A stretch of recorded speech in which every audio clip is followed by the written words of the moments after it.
SASELINE is a singer, songwriter, model and former TV presenter from Denmark. In the late 1990s, SASELINE was one half of the pop duo Soap. Together with her sister, she sold almost 2 million copies worldwide. What is the main motivation behind your choice of career? I'll have to say that my main motivation is my heart, actually. I can't do something if it doesn't come from the heart. And I think my drive that gives my motivation a kick is based, or it comes from a feeling inside of me that it's like I have the need to express this or do this, whatever I'm doing in my field. It's not only my creams, skincare, it's a lot of different things in my platform, but it's definitely my heart. If it doesn't come from the heart, there's no reason to do it. Because then you don't have that extra sparkle, you don't have that extra fire to actually pull through and to make it happen. Because when you're running a company and you have to see through or go through all the challenges that comes and all the challenges you never thought would come, you have to have the feeling that you really want to pull through. If not, you're just gonna fall over and not wanting to have all these responsibilities because it's tough. How do you prepare yourself mentally before doing something important? I like to visualize that the situation or the meeting or the happening, the event or whatever it is, I like to visual that it goes really well. I also have a father who's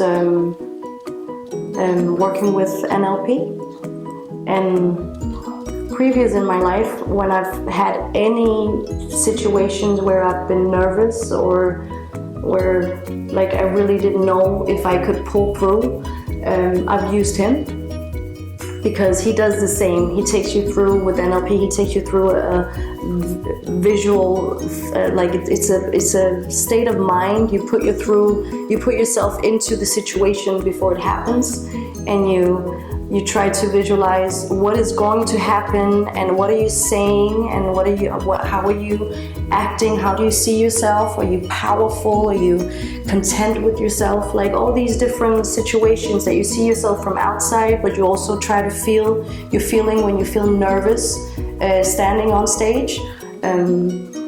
So I think it's I think I learned some things from my father with how to deal with a situation when you're nervous or something big is happening, and I've just tried to use that again and again in different situations. And then it's really weird, but I also found myself being even better in these situations when I feel good. When I feel good with myself, when I'm not too stressed, and when I've been taking care of myself, when I'm in a good state of mind and I'm in a good state in my private life. So I have implemented in my life from 2014 that I cannot slack on my training, like going to the gym. I have to go 3 times a week. That makes me a better person, career-wise, mother-wise, girlfriend-wise.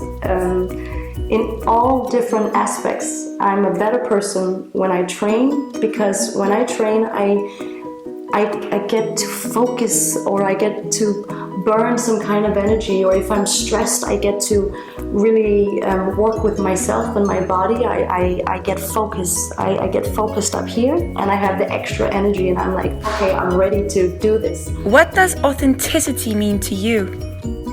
I think it means staying true to yourself. I know that sounds very Zen-like, but I've been in this industry, in the media industry for 16 years, and I've done everything from being a pop star, doing television, now running my own company.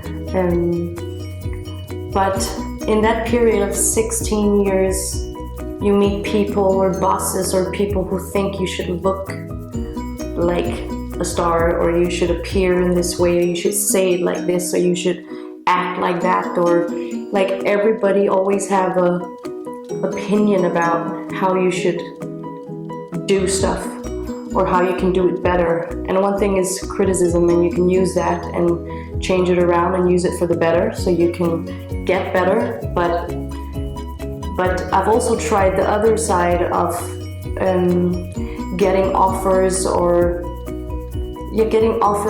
doing some kind of job where I think, well, that's easy money or money I need right now, but it didn't really feel right in my heart, and that's not good. I just know myself so well now that I don't compromise with these stuff anymore. I have to put my focus on what is right for me and what feels right, and not what is right for others or how I can make most money. Or it's very important actually, because it's all the way around for everyone in life to try to feel yourself, like feel what is actually going on inside of you and what do you feel yourself, and not what others expects from you or what they want from you. Because it's so easy to go with the flow, but it's even more hard to stand alone and stand up for yourself and say, well, this is not right for me. But it's so important that we do this. Well, I feel it's important, and it's important for me. What makes you lose yourself in an activity where you become extremely productive and lose sense of time and place? I don't have to say more than my company. It's very new, my company. We started 2 years ago, and now we've been on the market for a year.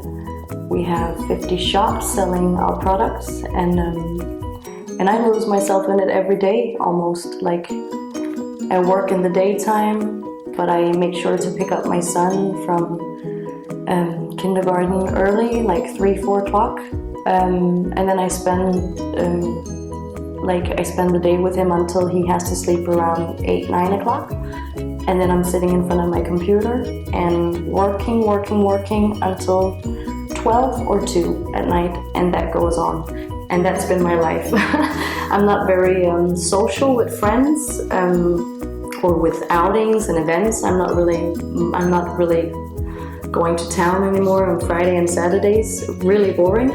But I'm investing in my company. I'm investing my time and my thoughts and my work, investing it in my own company. So this makes me it just makes me completely forget about time and place and all the things that you say. I'm on a constant work. I can get an idea or remember something, or it's just all the time. But I put notes on my telephone, so I don't stress myself. Because if you have all these thoughts all the time but you don't pin them down, you just have them flying everywhere.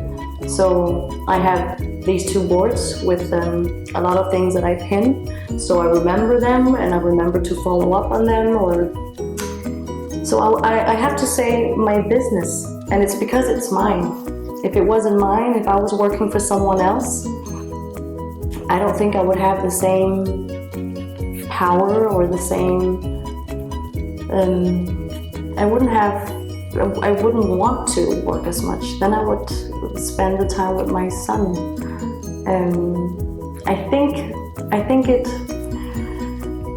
I think he feels a little bit that I'm working quite a lot, but I'm doing it for us.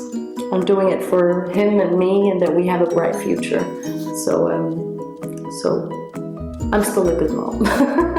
What is your best advice towards having a healthy work-life balance? It's about, again, it's the balance inside of yourself, but it's about maintaining a healthy balance, that work doesn't take over your private life, that it doesn't affect your relationship or your relationship to your child, that you still have this bond, this close bond is very important. That you still have girlfriends, even though you don't get to see them as much as you did before. You can still have good conversations on the phone, and that glass of wine you would have seen with her before, I can take it over the phone and drink the glass of wine, but have the 1 hour conversation so you still connect. And then I think just growing older, you get more in touch with yourself and your own feeling. I like to do Bikram yoga. I haven't been there for a while, but I come and I go when I can feel that I need it, when I'm losing a little bit of my own, like, touch of myself, like my own balance, then I go there, because it's so, I don't know what the word is, but it's like you have a focus only on yourself in the mirror for 1.5 hours, and you have to do all these different poses, and it's 40 degrees, so it's really challenging. And somehow it just makes me balance. And sometimes I will make 90 minutes of Bikram yoga as an ease, and other times I feel like I'm gonna die and I want to run out from there.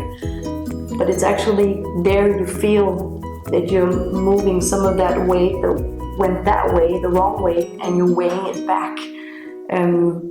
It's really hard to explain, but I use like I use different things in my life that I've gathered them from the past 10 years of my life, and it's everything from having a good health, eating properly, having that connection with your son or your boyfriend or your family, and training is very important.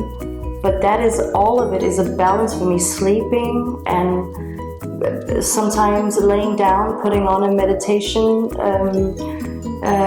what is it called? I just take it on YouTube. I find some meditation guide so it can guide me through, because if you're out of balance, you can't focus and you can't sit down and do a meditation.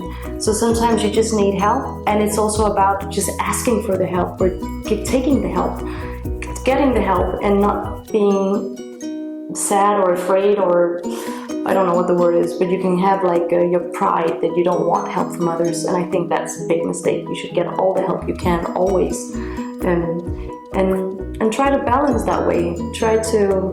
I do a lot of things in that perspective, and it's just about also having that Sunday where you don't do anything.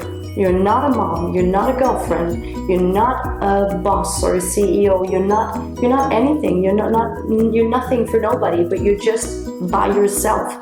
That alone time, walking 7 kilometers around the lake, I do that almost every Sunday, just to have a little bit of balance for myself, because that makes me a better boss, or a better mom, or a better worker, or whatever it is.